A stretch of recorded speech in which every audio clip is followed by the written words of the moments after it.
FBI exposed. The COINTELPRO program.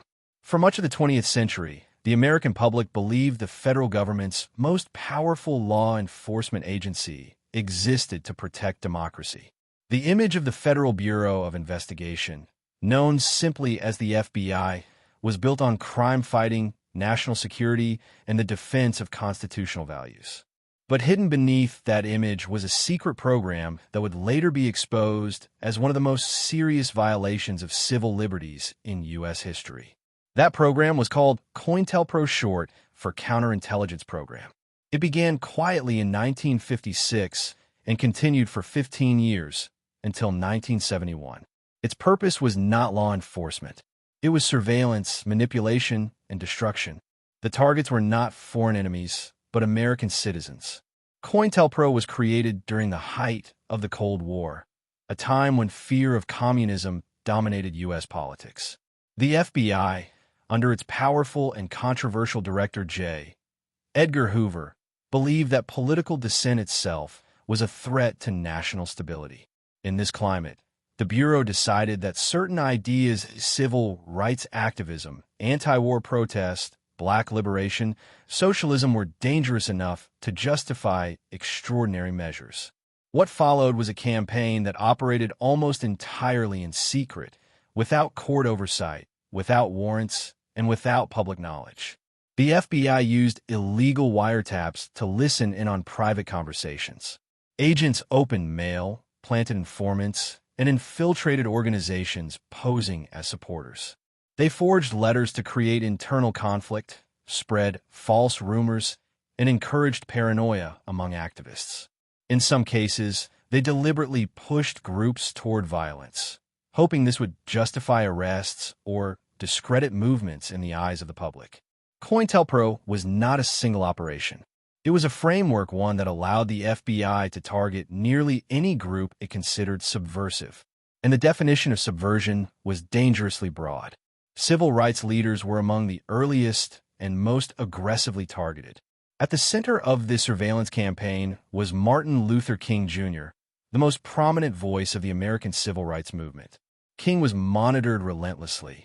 The FBI wiretapped his phones, bugged his hotel rooms, and compiled detailed personal files tracking his movements, relationships, and private life. In 1964, the FBI crossed a line that would later shock the nation.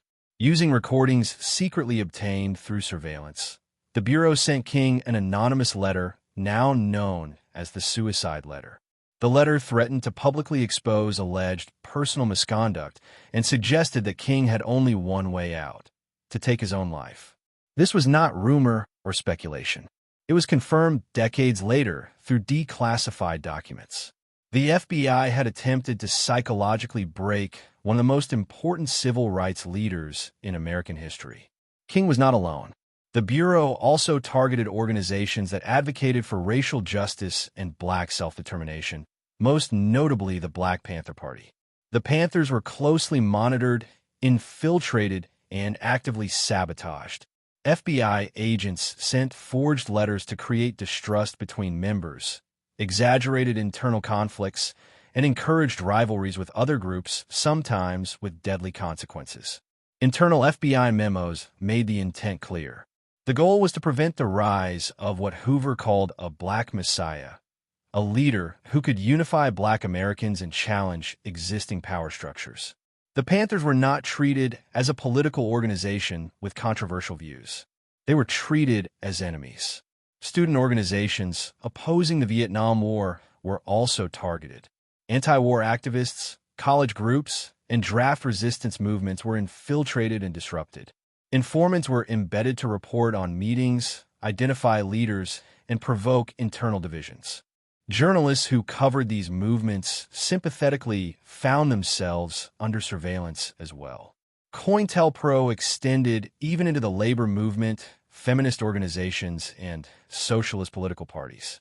Anyone who challenged the status quo risked being labeled a threat. What made COINTELPRO especially dangerous was not just what it did, but how completely it ignored the Constitution. The First Amendment guarantees freedom of speech, association, and protest. Yet the FBI treated political dissent as criminal by default. No warrants were required. No judges were consulted. The Bureau operated as judge, jury, and executioner of reputations.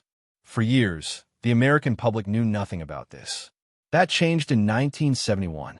On the night of March 8, 1971, a small group of anti-war activists carried out a bold and illegal act not against the government's enemies, but against the government itself. They broke into an FBI field office in Media, Pennsylvania. The group later called themselves the Citizens Commission to investigate the FBI. Inside the office, they stole hundreds of classified documents. These documents were mailed anonymously to journalists and members of Congress. At first, the FBI denied everything. But as reporters began reading the files, the truth became impossible to ignore. The documents revealed COINTELPRO in explicit detail. They showed plans to neutralize political leaders, disrupt lawful organizations, and manipulate public opinion. They revealed that the FBI had knowingly violated the law in the name of national security. The reaction was explosive. Major newspapers published stories exposing the program. Civil rights groups demanded answers. Congress was forced to act. In 1975, the U.S. Senate launched a major investigation into intelligence abuses, led by Senator Frank Church. The investigation became known as the Church Committee. The Church Committee uncovered a pattern of abuse that extended beyond COINTELPRO. It revealed illegal surveillance by the FBI, CIA, NSA, and other agencies. But COINTELPRO stood out as a domestic operation that directly targeted Americans exercising their constitutional rights. The committee's findings were damning.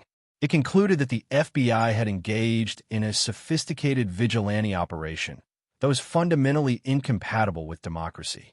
The Bureau had not simply broken the law, it had done so systematically, over many years, with full knowledge at the highest levels. As a result of the investigation, COINTELPRO was officially shut down. New rules were introduced to limit domestic surveillance and require judicial oversight. Intelligence agencies were, at least on paper, brought under greater control. But the damage was already done. Many of the individuals and groups targeted by COINTELPRO had been destroyed long before the truth came out. Careers were ruined. Movements fractured. Some activists were imprisoned. Others were killed in violent encounters made more likely by FBI interference. Trust in the government was deeply shaken. For many Americans, the exposure of COINTELPRO permanently altered how they viewed federal power. The FBI was no longer just a crime-fighting institution. It was an agency capable of abusing its authority in secret, targeting citizens not for crimes, but for beliefs. Even decades later, the legacy of COINTELPRO continues to shape public debate. Questions about government surveillance, whistleblowers, and political dissent are often framed through the lens of what happened between 1956 and 1971. The fear is not hypothetical, it is historical. Supporters of intelligence agencies argue that COINTELPRO was a product of its time, driven by Cold War paranoia and national security fears. Critics respond that constitutional rights are meaningless if they only apply during calm moments. Democracy, they argue, is tested precisely when dissent is uncomfortable. Perhaps the most unsettling aspect of COINTELPRO is not that it happened, but that it remained hidden for so long. It took an illegal break-in by private citizens to expose crimes committed by those sworn to uphold the law. The program forced Americans to confront a difficult truth. The greatest threat to freedom does not always come from external enemies. Sometimes it comes from within the institutions designed to protect it. COINTELPRO is no longer active, but its shadow remains. It serves as a warning about unchecked power, secrecy, and the ease with which fear can override principles. In the end, the story of COINTELPRO is not just about the FBI. It is about the fragile balance between security and liberty. It is about how easily dissent can be criminalized. And it is about why transparency, accountability, and historical memory matter. Because when governments decide that ideas themselves are dangerous, freedom becomes the first casualty.